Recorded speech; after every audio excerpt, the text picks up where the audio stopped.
Hi. I'm going to admit that I assumed that this was going to be more Republicans than Democrats when I came here. So I'm a little more nervous than I would have been otherwise. But I would like to say that I think a lot of the people here that are cheering you and applauding your courage, most likely a lot of them didn't vote for you. I, on the other hand, have voted for you in every election since 2010. And in fact, I worked on your first campaign in 2010. I knocked on hundreds of doors for you. I made hundreds of cold calls for you, inviting people to your events to meet you. I made tons of personal phone calls to friends to vote you in when you were running against a bunch of other people, right? That was like your hardest election versus being an incumbent, the last time you ran. So I was there for you from the very beginning. I'm not sure how many people applauding his courage were, but I would like to say since that time, I've changed my position on you. And you have spent the last 2 years failing to do your job, which is to directly represent the popular will of your constituents.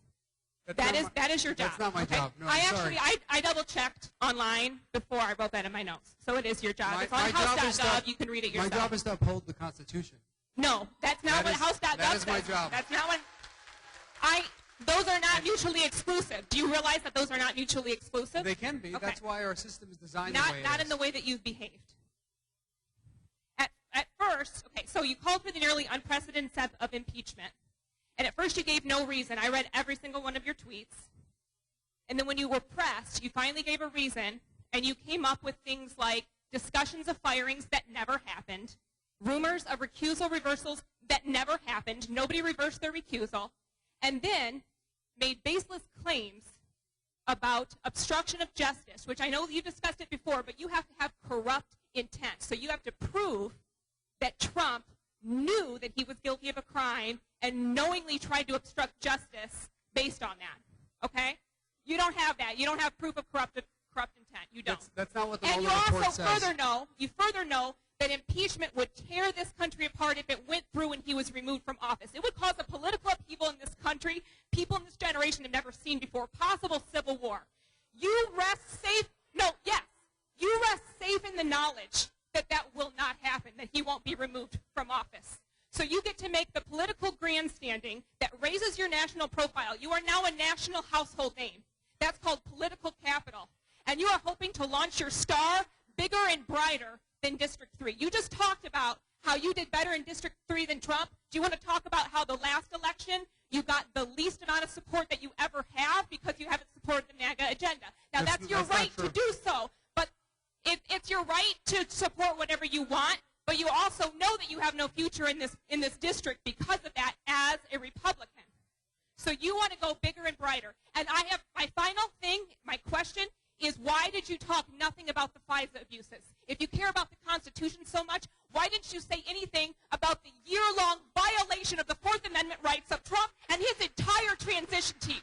Every phone call, every email, every personal conversation for a year was spied upon and recorded. And they had no knowledge. And you are laughing. You are laughing about a year-long spying on an entire team of people. Fourth Amendment's violated. And you didn't speak about it once. You didn't speak about the FISA abuses, which is currently under investigation.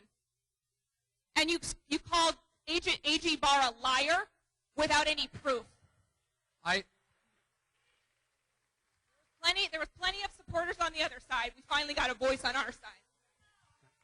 First of all, about Attorney General Barr misrepresenting things deliberately, I put out a set of tweets today which make it very clear.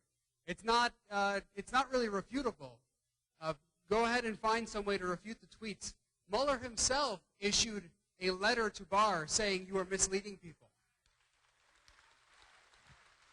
So that's not even refutable.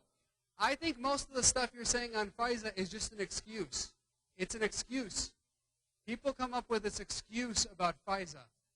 First of all, the FISA only relates to one part of the investigation. The rest of the investigation is not related to that FISA. You can't obstruct justice in the whole investigation because you think one part has a problem. That's not the way our system works. Second of all, nobody has fought more against FISA abuse than me. Nobody. Nobody in Congress.